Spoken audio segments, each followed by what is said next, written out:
is like 20 minutes long. I don't know if this is one of the segments that had to get compressed in order for the game to get released, but as a result, everything is contained in this one village. Basically, to summarize the entire chapter for you guys, Step 1, talk to everyone in the village. Step 2, fight the evil king. Step 3, go to Chapter 7. It's really that short. But on the flip side, there are two things going for us. The first of which is our new recruit, Epros, the Phantom Evil King.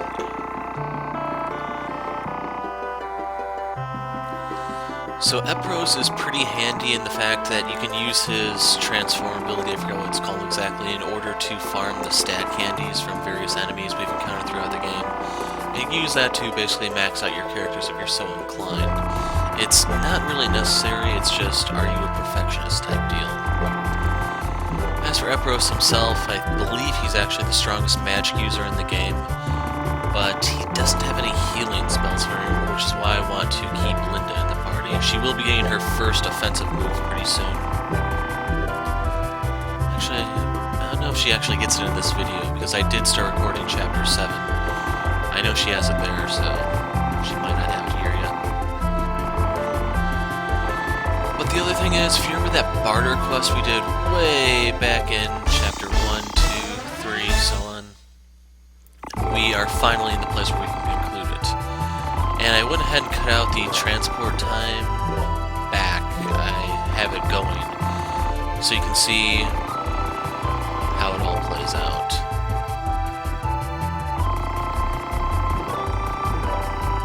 Yep, Linda is really hyper. That's the way of the hero, Rosalind.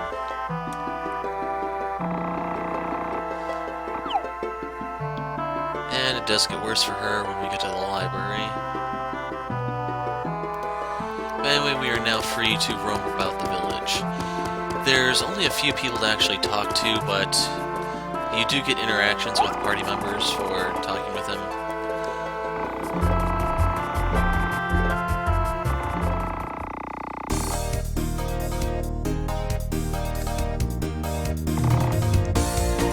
I'm sure the song's marginally more healthy.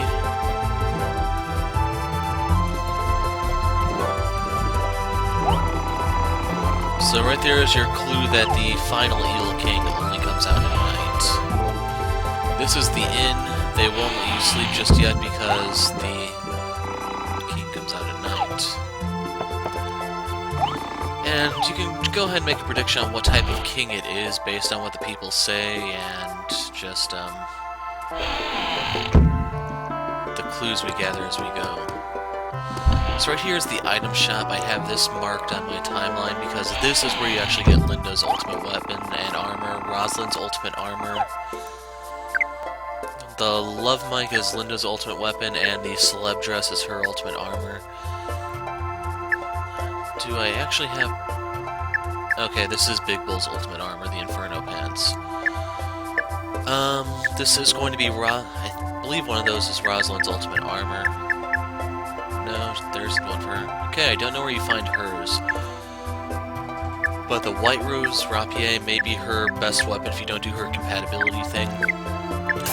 That might be Kisling's best armor, but his best weapon we'll get in Chapter 7. It's in one of the dungeons we've already been to that was sealed with Hopkins' sword.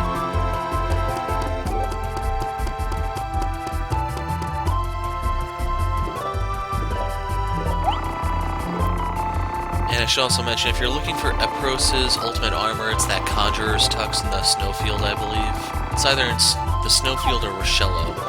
But the thing is, one of those will have his ultimate armor, and the other one will have a really nice weapon for him if you do not have Ari's father's compatibility gift, which is the Ace of Spades. The Masterless Swords that were with Epros will drop the Queen of Hearts for him. The King of Clubs you buy, he already has the Jack of Diamonds. He uses cards as weapons, kind of like Gambit or Twisted Fate from League of Legends.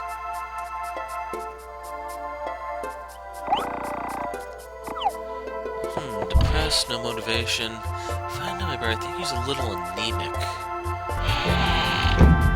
Could something be going on here to make him so? The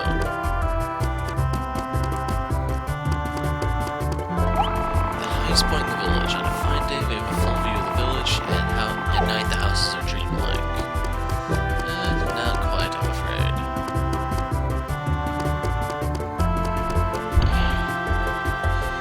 So this is the house where we'll conclude the barter mission thing. Side quest, that's what they're called.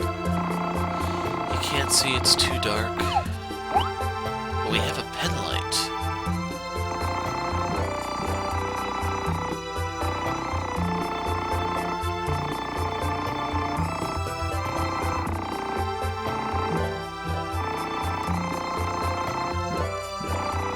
It's an ancient weapon owned by a hero who used to live there. But it's broken. We can sell it to an antique lover, right? We've encountered an antique lover over the course of the game, and you have seen him in this walkthrough, so the question is, do you remember who it is? Who will complete this quest for us? Now, in order to do so, we have to do some backtracking, because this village is the end of the line, pretty much. The World Library can be accessed here after we beat the Evil King.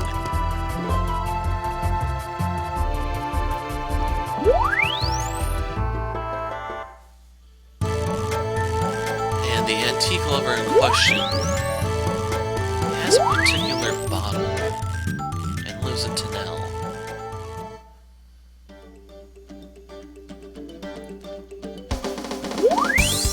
Now that I think about it, I never showed the actual idle screen for the game. It's a little show without words that actually explains how Ari's father comes into possession of the bottle. Basically, the circus dropped it, so we can kind of assume that quite a bit of what happened in this game is the machinations of Block, the circus king. So he may have had it out for Balon for some time, and he realized Stan is the ticket to getting his revenge. So you'll find Ari's father in the basement with his other antiques. You'll even see the Marlene doll. He's interested in the broken gun. An ancient weapon.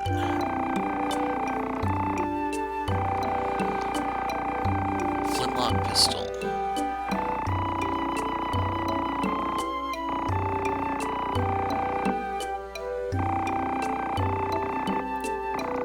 You want something in return? How about this? The unicorn horn. A mythical rarity unlocked. So yes, that trophy is your reward for doing this entire quest.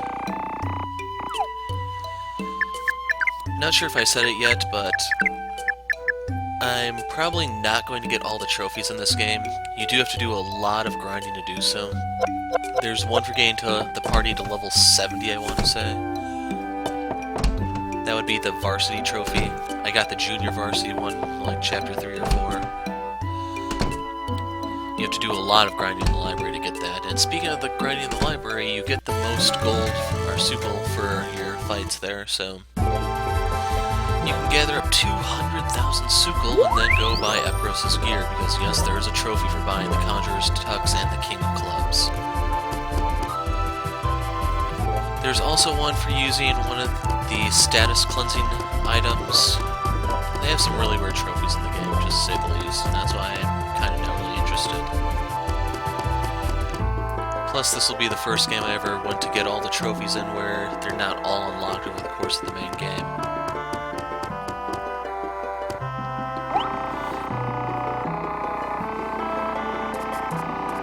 We should go home before dusk. What's going to happen after dusk?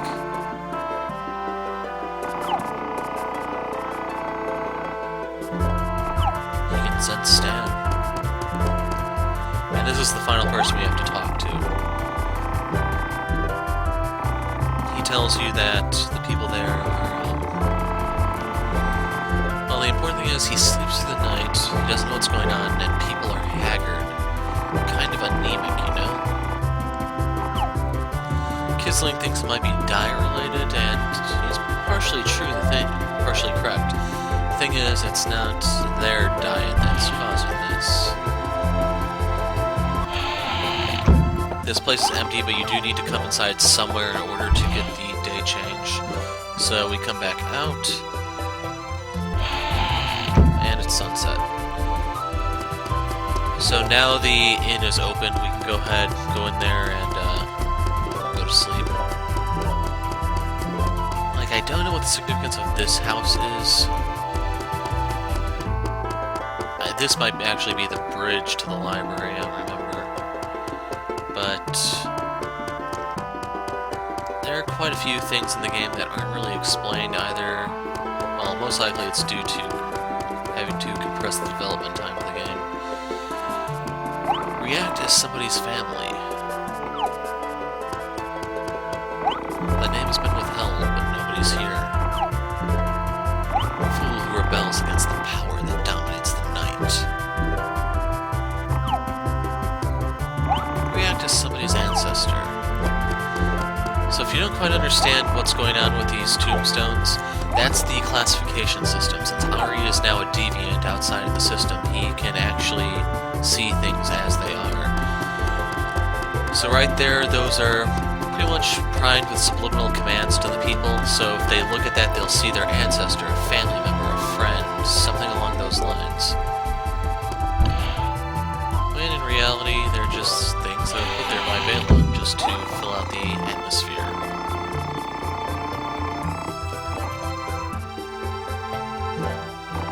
Now, since we beat Epros, that means this evil king is going to be a piece of cake. You don't have to save.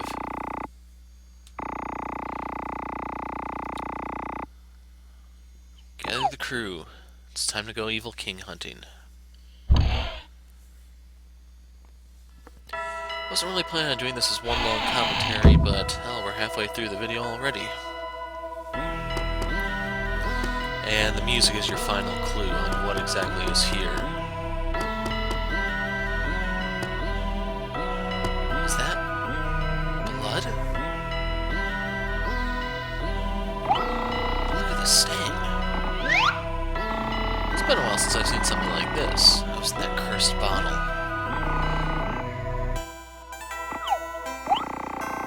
A dark red fluid. It's pukey.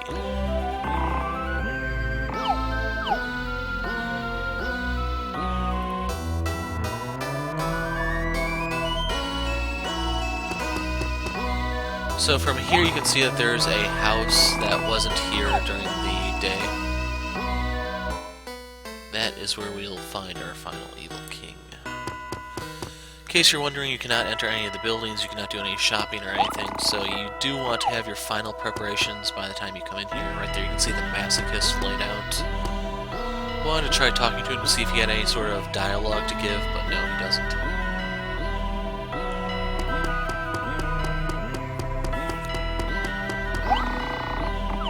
So right here I'm just trying to be thorough and look for any additional scenes before we move on with the game.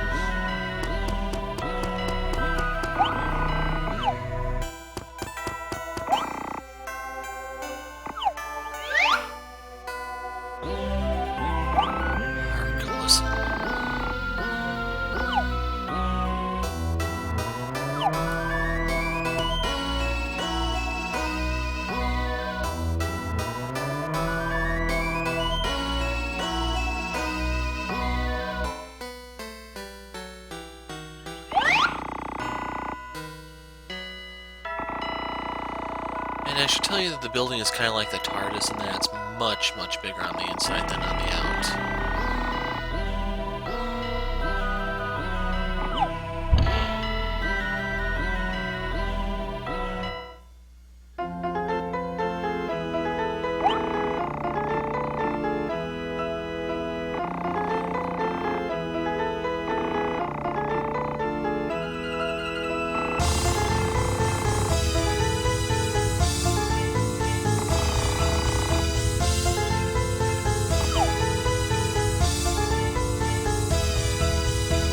Good news, folks, is he does not sparkle in sunlight. I hope. The vampire evil king. Someone has angst. Yeah, most vampires are like that. Used to be kings of the night, and now they're turned into melodramatic drama queens.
Damn, this is loud.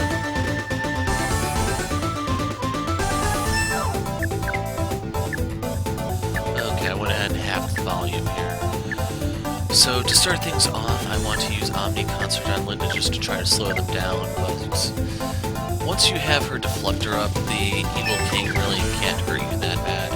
He has a couple strong spells that can actually hurt Linda, and she's the one you have to worry about, but otherwise, that's kind of it.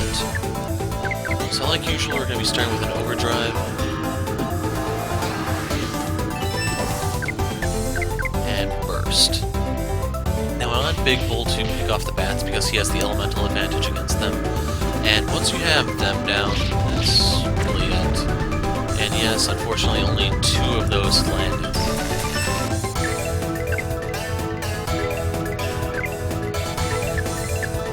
So here comes the Deflector. Or did I actually land 3? Couldn't really tell.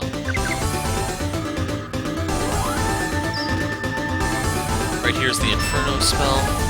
We don't have a lightning elemental in the group, but Epros and Kisling would be kind of hurt by that spell.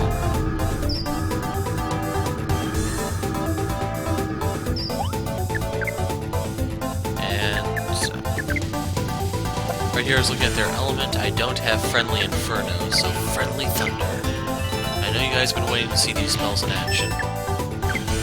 Now that gives a command to Stan. While Stan waits to act, I actually can get Ari another turn, give him Overdrive, and actually try to burst the enemy down with combined Friendly Thunder and Burst. So right here, Stan is taking action. Now, it does not do a lot of damage, and I have to say it definitely really doesn't justify its cost. It's just, if you can time things right, you can deal a lot of damage to the enemy before they really have a chance to react. So right here is Absolute Zero. That's the spell that can kind of hurt Big Bull on account of him being Fire Elemental. And in case you're wondering, yes, the Vampire Evil King does have elemental spells for each element. Absolute Zero. I think the Fire one was Inferno, and then he's going to be using the Electric one shortly. So you can see right there it is, maximum voltage. That is particularly dangerous for Linda.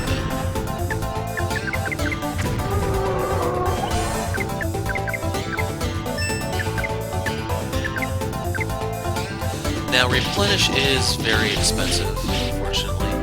It costs you 15 LP to use. So, as a result, I do need to keep a stockpile of strawberries from here on out just so that I can make sure I have the LP to keep my team. So, in case you're wondering why I really have that many strawberries when you don't really need those to beat Epros, it's for the fights where I need Linda to heal from there on out. Until Linda actually does get her offensive stuff, she's really better as a support unit, kind of like a white mage, I guess.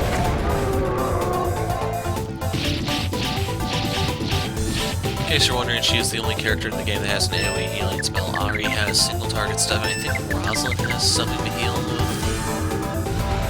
Not totally sure.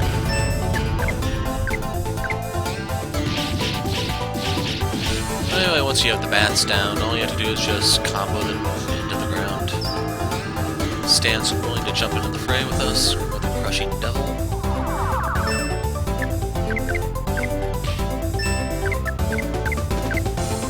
You can see that Ari is strong enough now to actually keep up with Stan's damage. I don't know if you guys remember the early game when Stan was pretty much the be-all, end-all. Now he's kind of equal to his slave in terms of destructive power.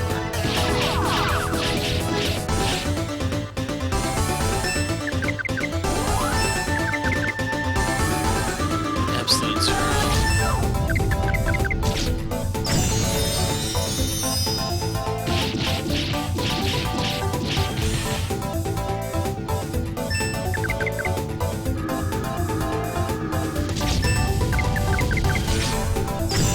I should also point out the Vampire Evil King is an Ice Elemental. So in the event you wanted to bring Kisling or Epros, they can kind of hurt him. It's just they will be getting hurt in retaliation because he uses every element. But anyway, he goes down. I'm going to double the sound back to normal. What large teeth you have unlocked. And with that, that's the final Evil King. So, once this ends, guess we'll get that moment that you and probably Stan have been waiting for so long.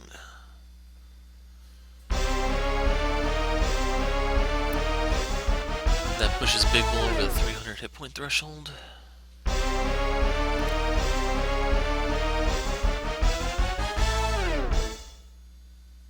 And I think Linda got 2 levels.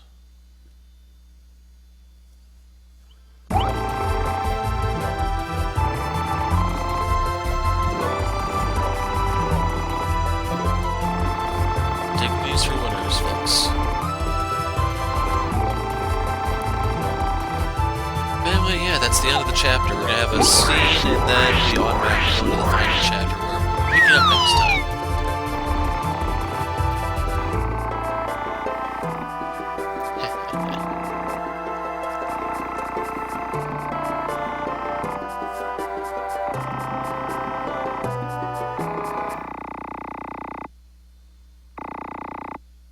Balone is back.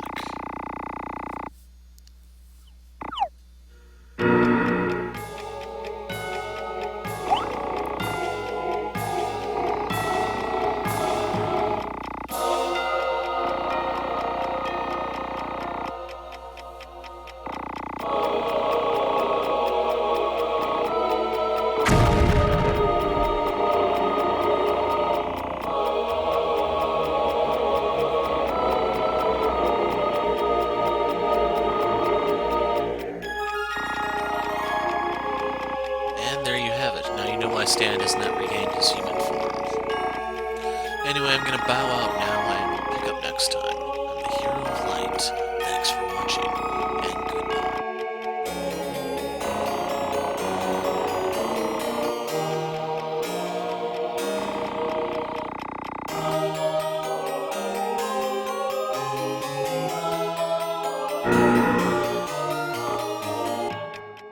The World Library.